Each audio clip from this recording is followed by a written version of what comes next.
bizga Matiz mashinasi kelgan.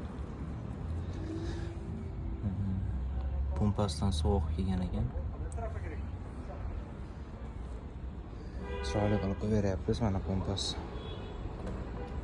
Pompaning ichida salniga bo'ladi. Salniga suv qo'yaveradi. Mana teshigidan suv chiqib ketgan. Unaqa teshiklardan mana chekkasida ham bor. Bu yerda ham bor.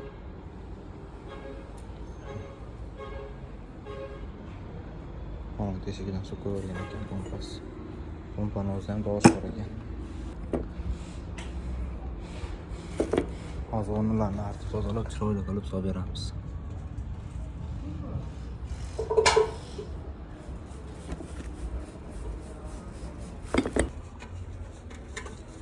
Yangi pompani germetlab tayyorlab oldik. Hozir uni yonlashtiramiz.